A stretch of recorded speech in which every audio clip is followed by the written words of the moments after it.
everyone. This is a 3 Degrees podcast. My name is Randy Stone, and I'm so glad you're here. So glad you joined me. Let's talk about an intervention.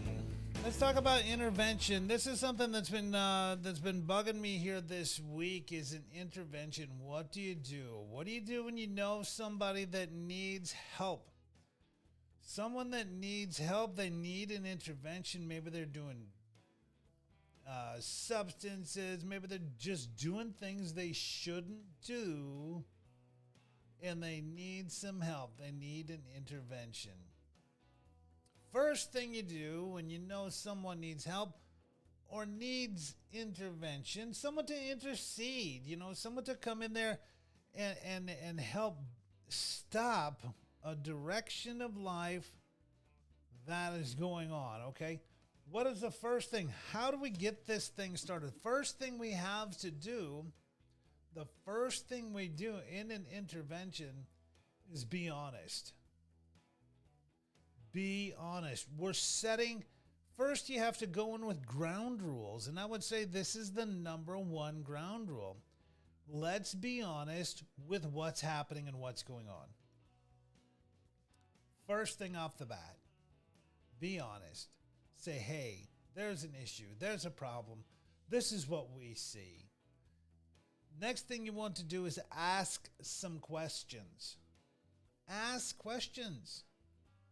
We don't have to be, it isn't the Inquisition. It's not the Spanish Inquisition. It's not like it's not even presupposing you know the answers to the questions. Because when someone's hurting, when someone's struggling, it's as if maybe you go to the hospital and you see someone that's obviously sick, right? You're like, well, get up. Get up. Stop that. Stop being sick. It's not that easy. It's not that easy just stop it. Just do it. Just stop. It's not that easy. So we have to have this level of compassion. We ask questions. How did this get this way? What did you intend? What was supposed to happen? Where did this begin? How did you feel when it did? Man, I felt something like that too. Have some relatability. Ask questions, but the questions are because the questions are coming from compassion, not coming from, and this is the trouble. This is a trouble, is that when the questions come from condemnation, if the questions come from condemnation, it's best not to even ask the questions. So it would be something condescending. Well, if you would just change, if you had just done what I said, if those sorts of things, not helpful. So we ask questions. What are we doing? We want to be honest. We want to explore. The person that needs the intervention probably knows something's up. They may not even want to feel that way. Just because someone is in a position doesn't necessarily mean they want to be in that position. So we ask questions. And then listen. We listen to the answers. Listen to what people say. Now, you listen with your heart. Listen with your heart, not necessarily with your head. We listen to what is not said.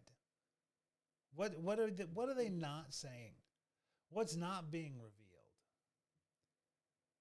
What's not coming out? Listen to body language. How are they sitting? Are they sitting slouched down? Are they sitting up? Are they sitting with their head back like this? What's the body language? Listen to what's happening. We take these things, the honesty, the questions, we listen, and then we provide a safe place. Now, I know that safe places have have gotten a bad rap. But the last thing someone wants to do is to bring out what has happened and then be judged or condemned. And so no matter what happens in this intervention, we don't judge and we don't condemn. We don't get emotional. We allow them to have a safe place to express what is not said. See, nothing is going to change until the unsaid is said. Nothing is going to change until the unsaid is said. And that's what we want. We want, when you're doing an intervention, we want the person who is being intervened upon to be the speaker, to be the one doing the speaking. But normally you find in interventions, the speakers are the people around the one having the problem. And therefore, the person with the issue never gets a chance to express what's going on. And so you provide a safe environment, a safe harbor, that someone can say or speak what is actually happening.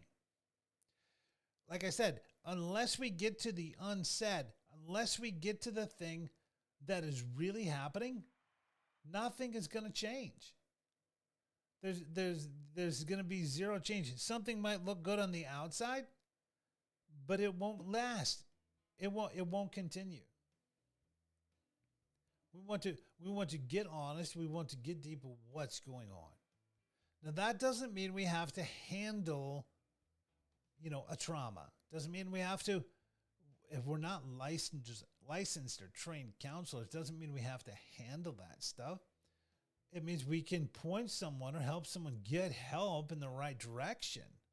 We can refer them to the right place just by listening, and anyone can do that. So if anyone's looking, if anyone has some, I get calls frequently about people that are suffering or having issues happen in their life, and what do you do? How do you handle it? This is 4 things that you can do. 4 things that you can do is be honest about what's going on. Don't make it worse than it is. Don't make it less than it is. Just be honest about it. Ask questions. Ask questions about what's happening.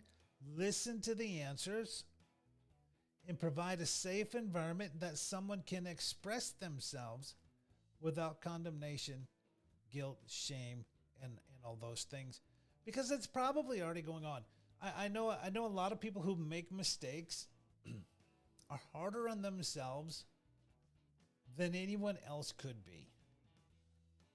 Someone who is currently making a mistake, they know it, and they're harder on themselves, and the shame and the guilt and the condemnation that comes with that is often harder than what people are saying. So we can save that. Maybe there's a time for correction.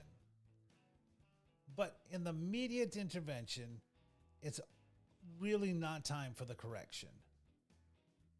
Correction will come down. Correction will come when all the facts get out. Correction doesn't have to happen immediately. None of us are in a sitcom. We're not in a sitcom. Correction can happen, but not immediately. Just listen. Understand the landscape. Understand what's going on. Then we can start to provide some kind of correction. But if we don't understand what's going on, we may provide the wrong correction. And that would not be good. So that's a few steps. It's something that's just been bugging me about how to help people deal with someone that needs an intervention, because I know there's a lot of people out there that do. This is the 3 Degrees Podcast. You can hit like, subscribe. I'd appreciate it. If not, that's fine too. You can hit share, leave a comment, leave a question. Till next time, God bless. We'll see you soon.